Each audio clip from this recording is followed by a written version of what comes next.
Hi, I'm Lizzy. I'm an alcoholic. Wow. Oops, sorry. This is awesome. I always say at the beginning, I'm a little nervous, but I like to say to myself, I'm not nervous, I'm excited. And that helps me feel less nervous. And I'm always excited to be in a room of alcoholics and in AA. I can't believe my 28-year-old self, that's how old I was when I got sober, would be shocked and appalled to hear that. So, so I have a sponsor. My sponsor is sponsored. I have sponsored women. I don't have any sponsees right now, so if you know anybody. And my home group is the Basics group, which meets at 7 o'clock on Monday nights in Durham, North Carolina. And we're also hybrid, so we'd love to see you there if you can make it. We're on Zoom as well. So I guess I'll start at the beginning. I grew up in a little town called Montclair, New Jersey, and it was a beautiful little town. Both my parents were professionals. They worked in New York City and rode the train in every morning. And I had a really sort of idyllic childhood. There were some things that weren't perfect, but most of the interaction between me and my parents were very good. My mom was a professional in the 1980s, so she had to work really hard to, rise in the ranks of this bank that she worked for. So that meant that she couldn't just be as good as the men that she worked with, she had to be better. So that meant she worked long hours, she was not home a lot, and she was just trying to provide for our family in a different way than her father was able to. And she just worked really, really hard. And as a child, I didn't really understand that.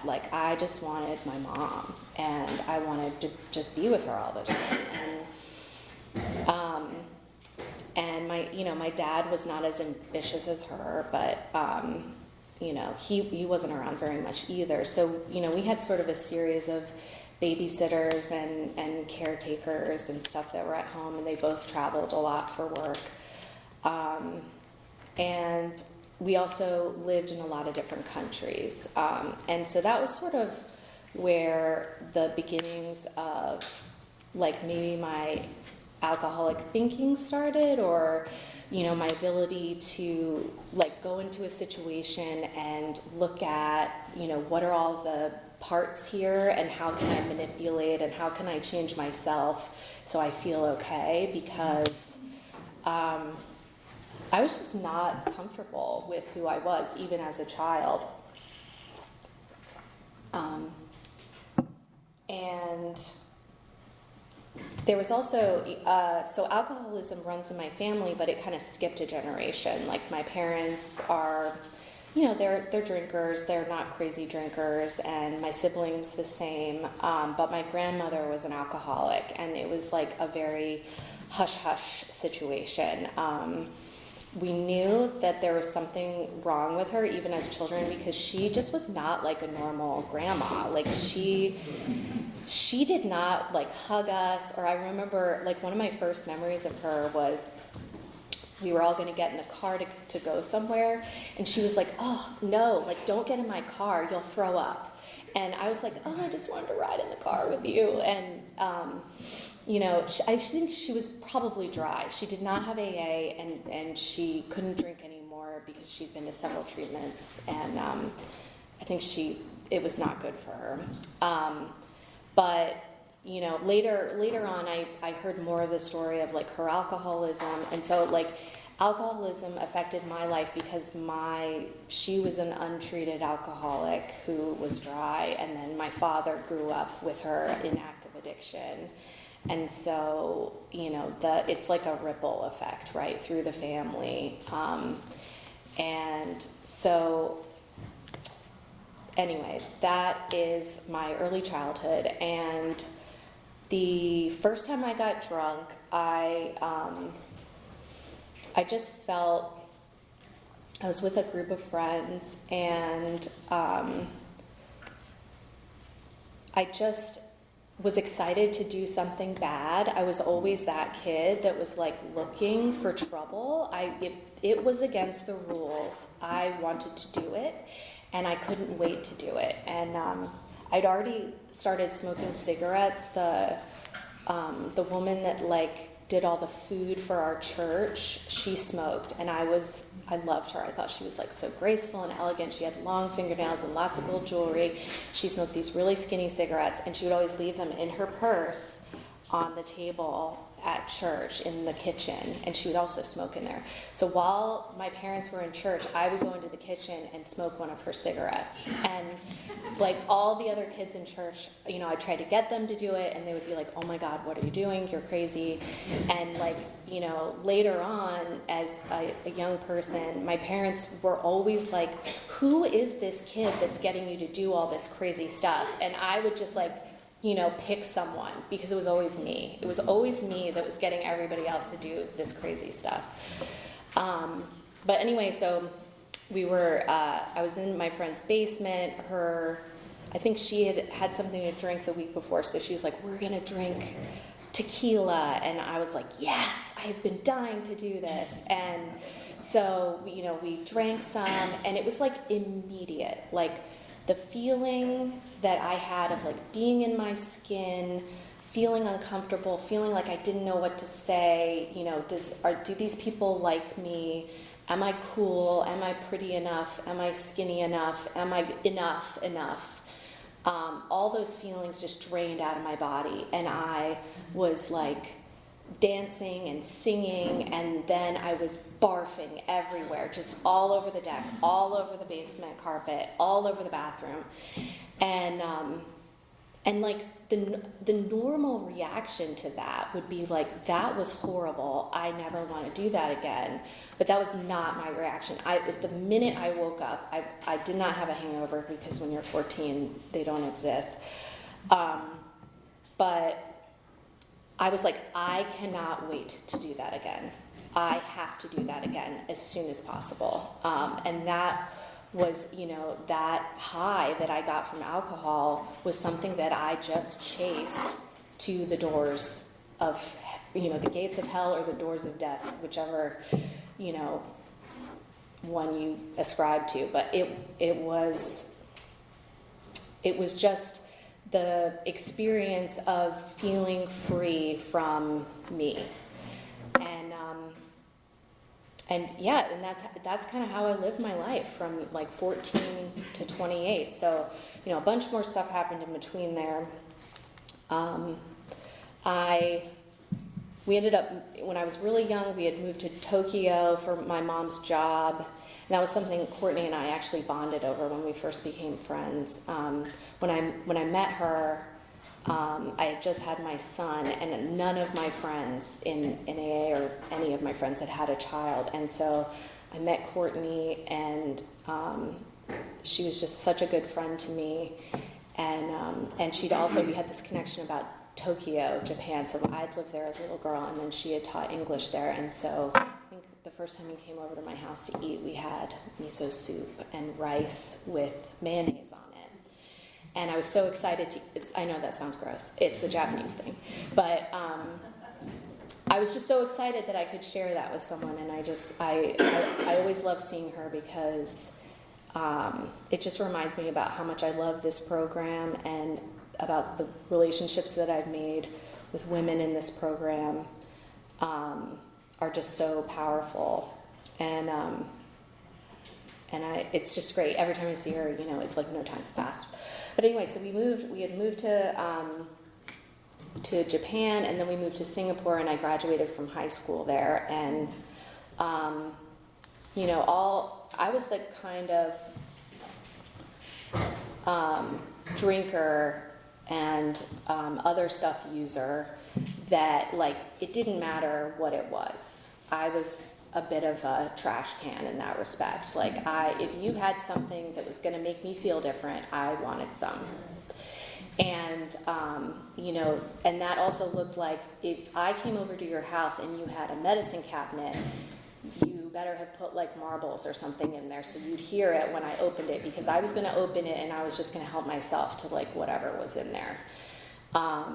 And so, that was how, as a young person, you have to be really creative to get your hands on stuff. So I was very creative in how I, kept myself in a state of inebriation.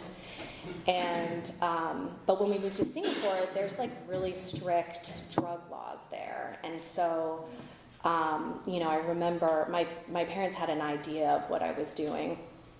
And so they kept hitting home on this like super strict drug law thing and like cannot do drugs there, Lizzy. And I was like, what are you guys talking about? Like, and I always felt that way as like, as like I was fooling everybody. I was always fooling everybody. I was smarter than everyone else. My ego was like so big and also like so small. So I felt like a worm, but also I was like the smartest person on the earth. But anyway, so I really, my drinking really kicked off while I was living there, and then I moved. I got into this program for like students that graduate from schools overseas. So I got to move to Italy for a year when I went to college, and that should have been like the coolest year of my life, but I just drank so much while I was there. I was in just a complete depression. Like, I don't think I understood that what was happening, what had started to happen to me was like alcohol wasn't really working as well as it had in the beginning. And that started pretty early for me, around 18 or 19. And, I was somebody that like, I didn't understand like why, other normal people would like take a break. They would just drink on like Saturday or just, Friday and Saturday. And like, I didn't, why would you take a break? That doesn't make sense. Like I drink every day because why not? Like, why wouldn't you? And then there were people around me, there started to be people around me who started noticing how I drank, and I had to like immediately get them away from me.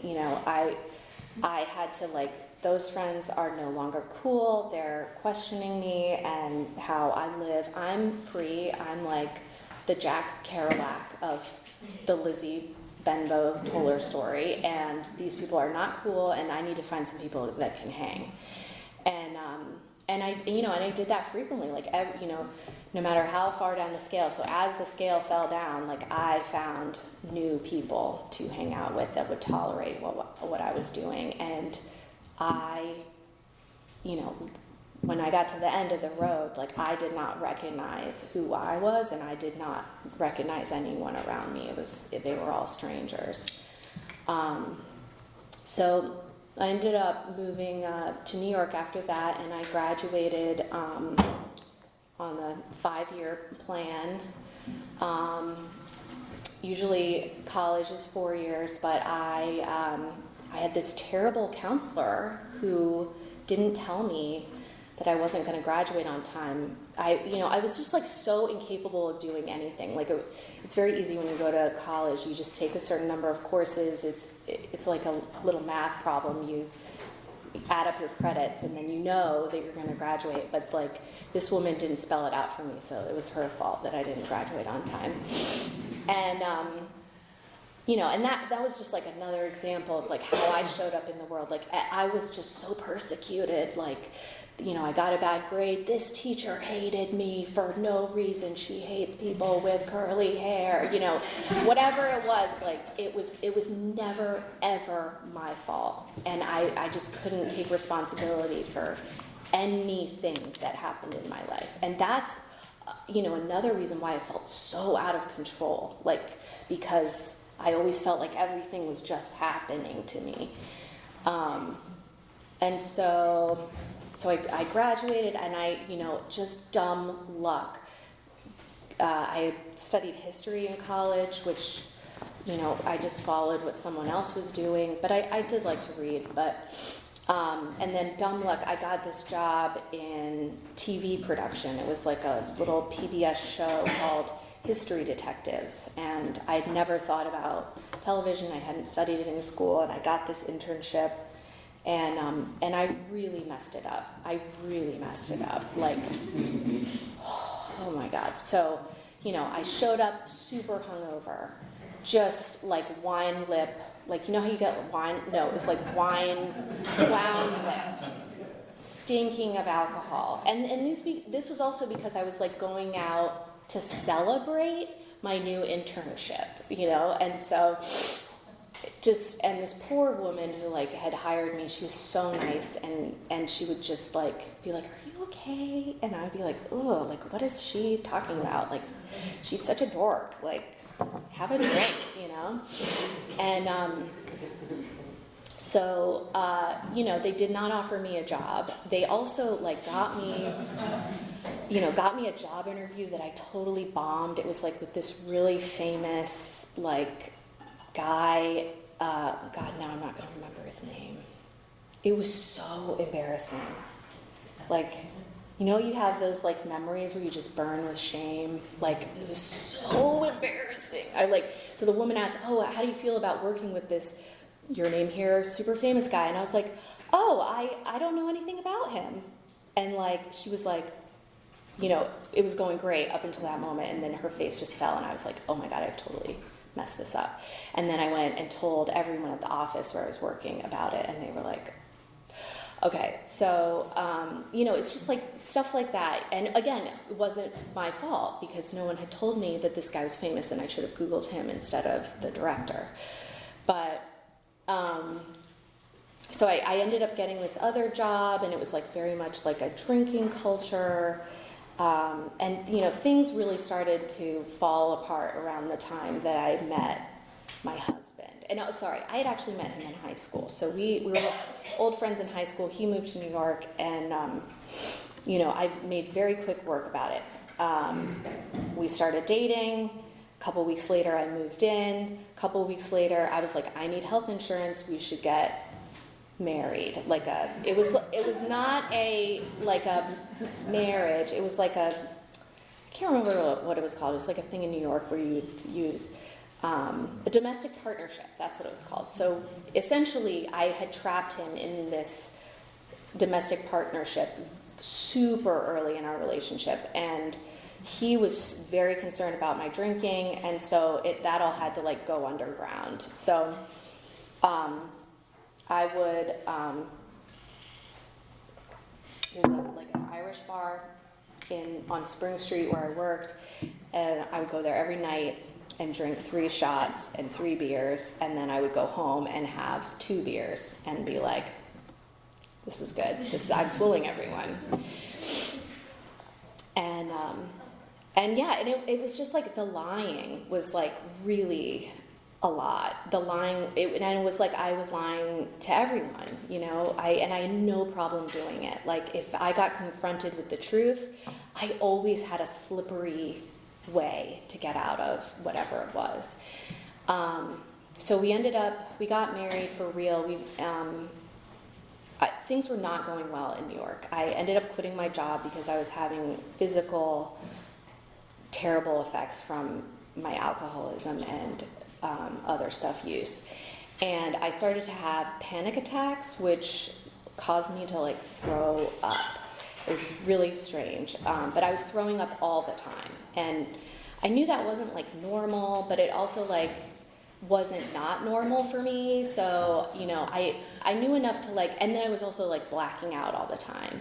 And I knew that wasn't good because like I'd seen like maybe like a Cosmo article about it, and I was like, probably shouldn't tell anybody about it. But it was like, how when you look at your phone the morning after and you're like, "Oh God, I've called all these people." And then I would like call the people I was with and be like, "Hey, like, yeah, last night," and try to like get the story out of them because I was just like, immediately blacked out.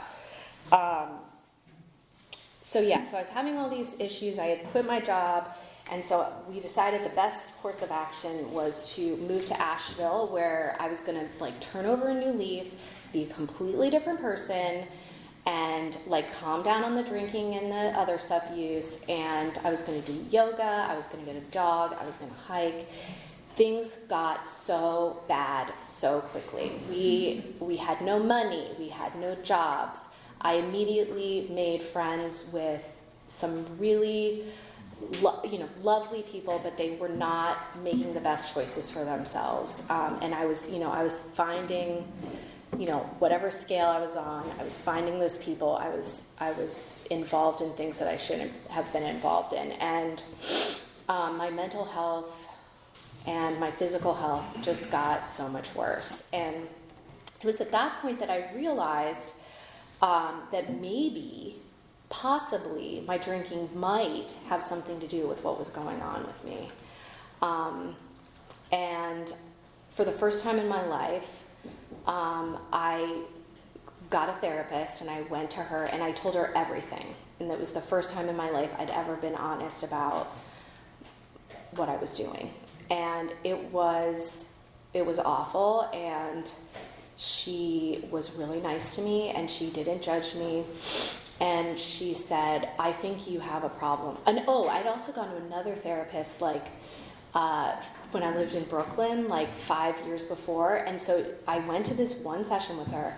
I told her a sliver of what I was doing, 1/8 of the drinking and the other stuff use that I was doing. She had a pamphlet ready to go. She was like, Alcoholics Anonymous. And I was like, this therapist doesn't know what she's talking about. Never going to her again. She's just trying to glom me off onto this Alcoholics Anonymous thing. And anyway, so this therapist was like, I think you have a problem with alcohol. I think you might be an alcoholic, but I can't tell you that. That's something you have to decide on your own. And I just wasn't really ready yet. I wasn't really ready to accept that. I wasn't sure, and I couldn't, when you're in the throes of alcoholism, it's like you can't, you're so in denial about everything, or I was so in denial about everything, I couldn't see my situation for what it was with clear eyes. There were still a lot of maybes for me. And so I went to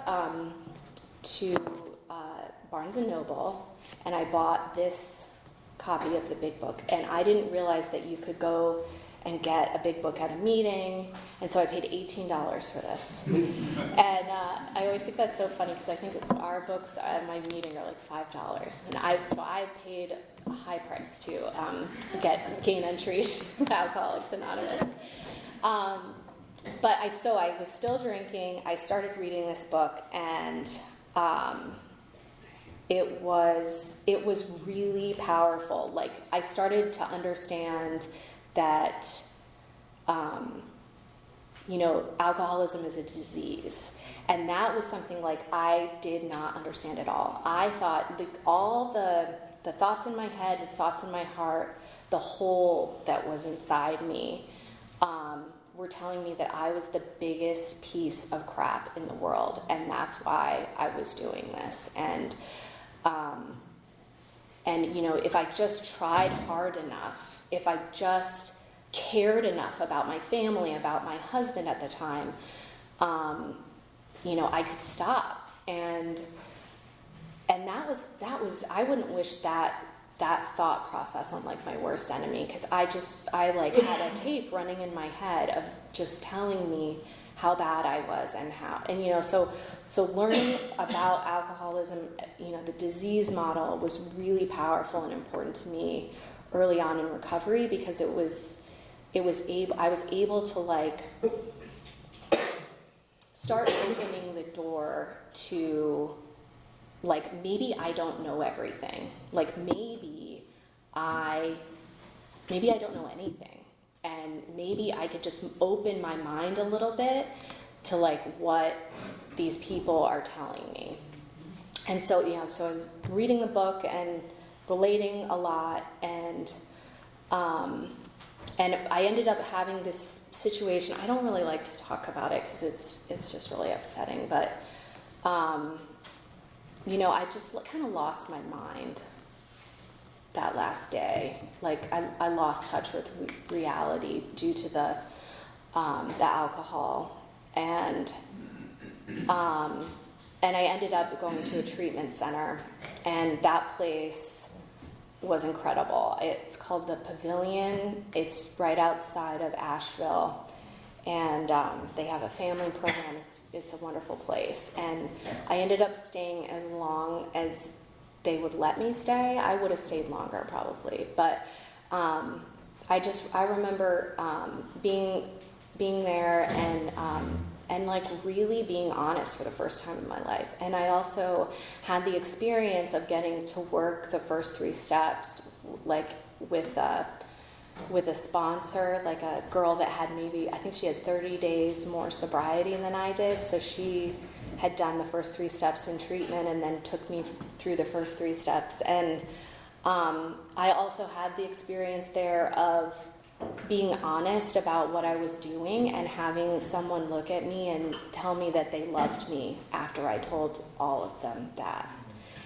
And that was just got chills all down my body. That was a really powerful experience to me because I had never been that honest about who I was or what I had been doing, and had someone react to me like that. And so I started, my mind started to open up to the possibility that this program could work for me. And I was really scared about AA. My only exposure to AA, my grandma never found AA. My only exposure to AA up until that point was, through media, movies, and, it didn't look like a place that I would like to hang out. And,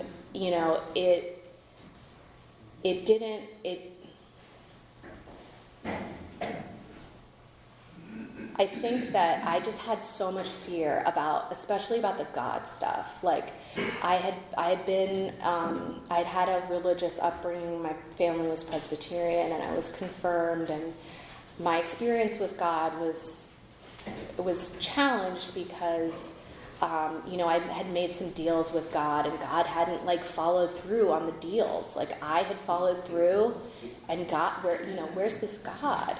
And I think I also mistakenly thought that God was magic, that God could make stuff happen, and all the the foxhole prayers and all that. So I just had a very confused sort of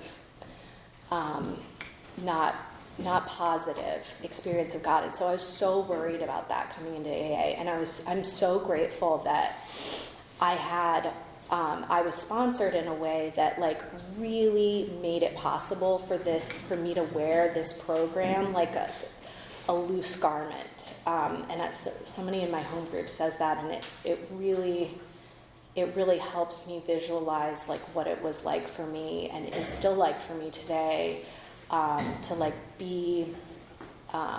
have this program feel all-encompassing for you belong here. We all belong here.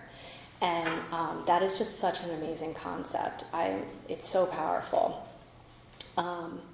So the first sponsor I had was, she was so cool. She was a lot younger than I was, but she was just so into AA, and she was, she had a job in our home group, and she was showing up for her sponsees. She was always there when I came to the meeting. She was very spiritual in a way that I could see that it was improving her life. And she had something that I wanted. So, I asked her to be my sponsor, and it was so nerve-wracking. I literally felt like I was asking her to marry me. And she was I remember her just grabbing my hand and being it's okay. It's not a marriage. If this doesn't work out, I'm not gonna drink, and hopefully you won't either. You can just get another sponsor, and totally normalize, I just had all these weird preconceived notions of what all this was. It's so funny to think back on it. And so, I did the first 3 steps again with her, and I was just so nervous about the part of the program about God. I was just like, how am I going to do this? And I'd always been someone who loved to get drunk and talk about religion and talk about politics and shove all my ideas down your throat and what about this? And that's another thing that I just love about AA is I get to retire from the debating society forever. I don't have to know what it is. That was the thing that was tripping me up in the beginning was what is it? Which cloud is it on? What do his robes look like? That stuff. And she was whoa, let's backpedal. She was like, do you believe that I believe? And I was like, yes. And she was like, okay, that's enough. That's enough. That's just a start. And she also talked about, we read the parts of the big book together where they talk about it's not one religion. And that was another sticking point for me. I was worried that, am I joining something I don't, she's there's all these parts in the big book and in the 12 and 12 where they just talk about how wide the door is to AA. And if you guys had, if AA had asked me to pay, or if AA had, had a specific religion attached to it, I don't know if I would be here right now, because that would have taken me back out the door, and then who knows what would have happened. So when we did the 3rd step prayer together, it was just a really, really moving experience for me, a very spiritual experience for me, because we read the 3rd step prayer. We got our big books out, and then she asked me to kneel on the floor, which I was a little nervous about because I didn't do that since I was a little girl and not with another person. And then we held hands and we said the 3rd step prayer together, and while she was reading it, she cried. And I could feel she didn't even have to say it. I could just feel that she was so moved by the 3rd step prayer and so moved by being able to help someone in early sobriety. And she was so excited for me to develop a connection with my higher power. And just that experience was just another example of just that door just creaking open just a little bit more, so I could see how this program could work, and I could also see how I could develop a relationship with a higher power that I did not have to define in any specific way if I didn't want to, but I could also define it as specifically as I wanted to. And so, just meeting her, and it was just a really, really powerful experience. And so that was me living in Asheville, and they say in AA that you shouldn't make any big changes. So I did not listen to that advice, and I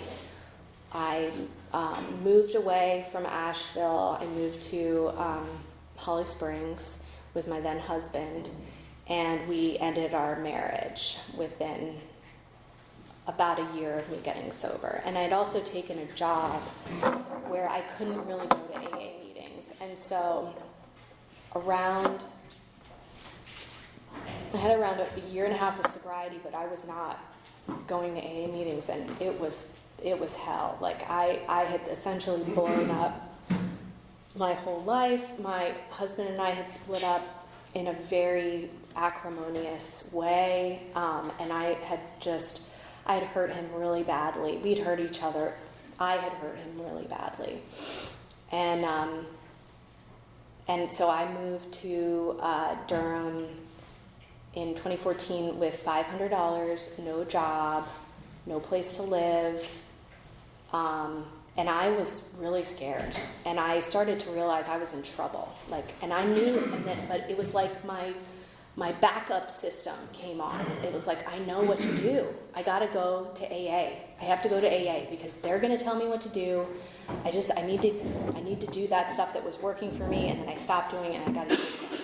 So I ended up joining this home group, my home group today, and there was a girl who happened to move to the area.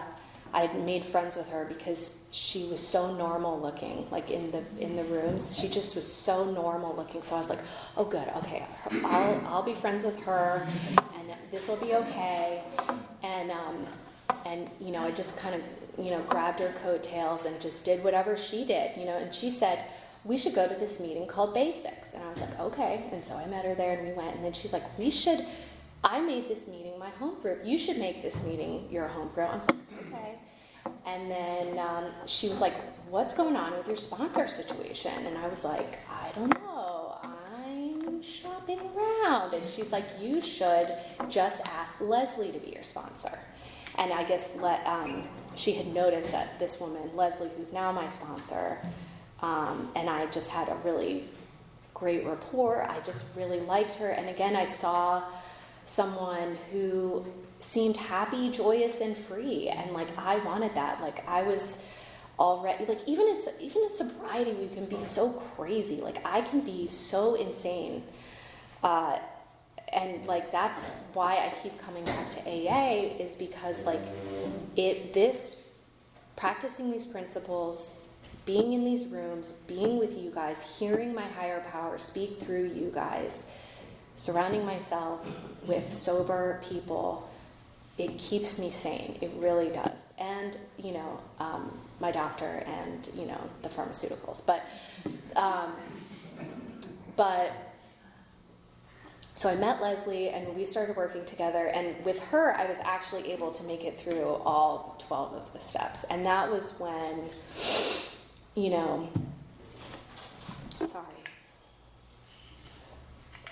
that was when things really started to change really drastically. It's funny, if I had thought that just going through the first 3 steps, I think, what do they call that? People that do the 1, 2, 3 step, and they just do the 3 steps over and over and kind of go back out. I could have been that person, and the difference it made in my life and in my thinking and in my soul, the whole inside of me, it went away. And the shame and the guilt and I was able to, that, it's a miracle that was able to just go away. And the other thing, the phenomenon of craving, all the stuff that went away in the beginning, that was a miracle. I really believe that those changes I never would have thought were possible until I came here, and I was just out of options. I knew that doing it the Lizzy way was not working. My life was really bad, so I was just had that willingness, and I'm so grateful. I don't know where that willingness came from. I was like, I'm just gonna do what these people say, because I am not doing a great job at life right now, and they all look friendly and sweet and hopeful and kind and successful and peaceful, and I want that. I really, really want that. So and again, doing the 5th step with my sponsor was a really powerful experience. It was a lot like telling that story to that woman in treatment. I just, I was able to really, really be honest, and that stuff that, you guys really talk about it a lot here. the stuff that you're leaving off, you got to put it on, and then you got to say it out loud. I was really nervous about that stuff because I had literally told no one that stuff. And, my sponsor, I told her, and she was like, yeah, I did that too. And I didn't think that, I thought that was just something like people said in AA. But that was my experience with my sponsor, and it was really powerful. It was such a relief to clean house, and and then I did my amends, and the relationship, the difference in the relationship that I have with my family today is it's night and day. Like I could not, as a using, active drinking person, I could not show up for my family. I couldn't show up for anyone. I was completely unreliable. I couldn't finish anything. If I told you that I was on the train, I was not on the train. I was in my house, and I might show up 3 days later. But so that's how I showed up for my family. And of course they they didn't trust me. They didn't tell me stuff. Like my mom at some point had gotten sick with cancer, and when she finally did tell me, I showed up at their house and made it all about me, and drank all their wine and cried, and just, again, so embarrassing. I wasn't somebody one of the other things I just love about this program is watching my sponsees, watching that change happen and that light come on. And it's so gradual and so amazing to watch, where they suddenly realize how they can be useful to people in AA, and how they can be useful to their family and at work and at school, and watching that light come on in their eyes and watching their relationships be healed. That also just feels like a miracle. And I've seen that, I love hearing people's stories, because I love hearing about how relationships can be healed, even though, terrible stuff happened. So that was step 8 and step 9, and I had a lot of amends to make, and a lot of financial amends to make, and it was embarrassing. I used to, if I went to the grocery store and I thought something was too expensive, I would just steal it. So, and that was also something I was really embarrassed to tell my sponsor that, and she just laughed. She was like, "You are," she was like, "What kind of stuff?" And I was like, cheese or lip gloss. She was like, "So you're just taking hunks of cheese?" And she was just laughing at me. And but then I had to, I had to call the grocery store and tell them. I had to say, "Hi, grocery store. My name's Lizzy, and I am in a program of recovery, and I used to steal from your store, and I owe you probably $1,000. And they were so weirded out by this conversation. And so she's like, "Hold on, I gotta get someone else." And then I just had this vision that it was just a group of people "Tell us again what you did." But anyway, so eventually we figured it out, and I was able to. They had a charity that they love and that they spend a lot of money with, so I was able to donate to that charity, and there was just a big weight off. I also feel it's important for me to admit that those all of these defects of character and all of these old patterns, it takes a long time to work that out of your brain. And I still have that thought sometimes, especially recently, everything's so damn expensive, and I'll have that thought and I'll be like, no, we don't do that anymore, because then I'll have to come back and buy it, and I don't have time for that.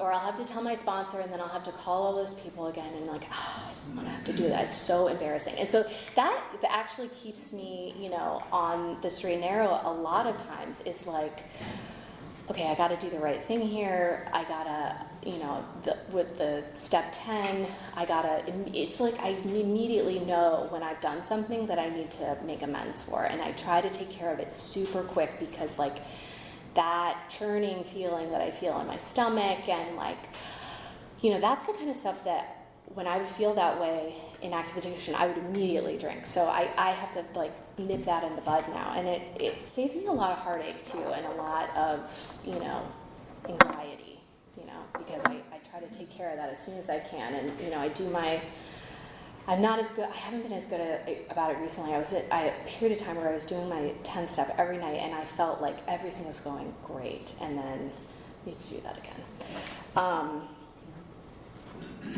So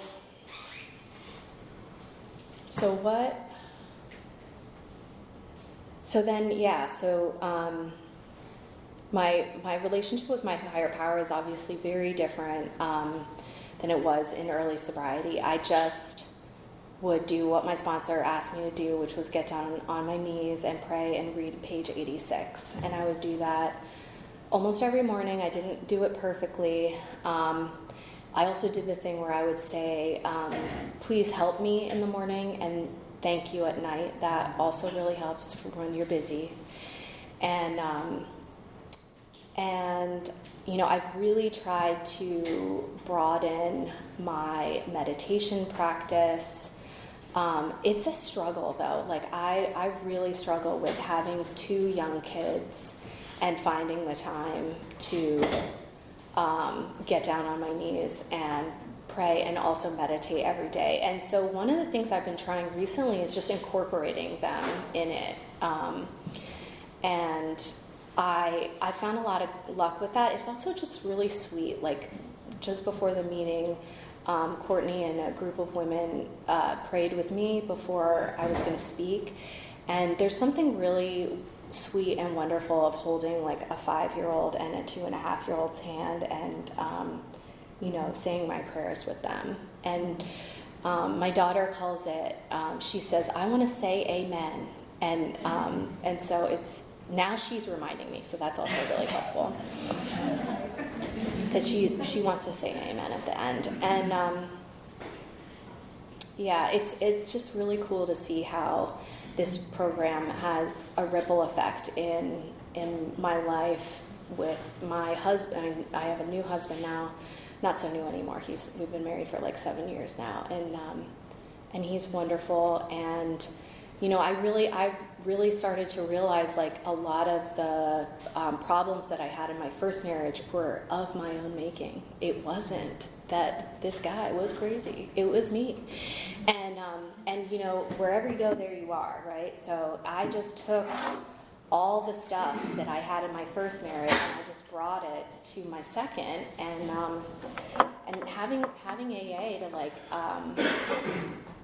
and the principles of this program and learning about them and trying to keep them at the front of my mind has really helped me in my relationship with my second husband, and I'm so grateful for that because I feel useful in my family. I feel useful in my community in AA. I feel useful in my community at large. One of the things that helps me with my anxiety are like little tricks that my sponsor tells me, like, if you feel weird at a party, just do the dishes. And it works. Like, just be helpful. Ask them if you can do anything, And that was also something that really helped me in AA in the beginning, was like having a job, like getting a job in the group and, feeling a part of that. That was so important, and that helps me in my other communities that I live in. I just try to show up early, stay late, and try to be helpful, and that really is a lot of it solves a lot of my problems. So having a job in my home group sort of led me to service in the Durham area because my meeting is a very older meeting, and there's a lot of men and women in that group that are very involved in service. So, I ended up being the GSR and going to the district and being the webmaster there, and then now I'm the alternate chair for the North Carolina State Convention, which is an incredible honor. Like I remember I went to the convention when I was 6 months sober, and I was really nervous. My sponsor at the time, the very young girl, was she just kind of said, "Get in my car and we're going to Raleigh to go to this convention." And I was like, okay. So we got in and we drove there, and I was just so scared. I was like, what am I doing here? I don't know anyone. What if someone's mean to me? Like, what is this? I don't like this feeling of like being in my own skin. I want to just rip my skin off. And I walked in, and one of the, I forget what you call them, the people that work at a rehab at night, like the night tech, he was in the program, and he just spent a lot of time with everybody that was at this treatment center and talking about Alcoholics Anonymous. And so I walked in and at the convention, and he was standing right there, and I was like, oh my God, I know someone, and he was so happy to see me. He was like, this is great, you're still sober, and you're in the right spot, and you're gonna love this, like, just enjoy this weekend, and just, listen, and it's going to be okay. And like the thought of like me at 6 months sober, and now like I get the honor and responsibility of like helping to plan this convention. It's just like, that is like crazy to me. I was not somebody that you could trust, and Alcoholics Anonymous has made me somebody that you can trust. So I'm just really, really grateful to be here, and grateful to be with all of you, and thank you so much for letting me share.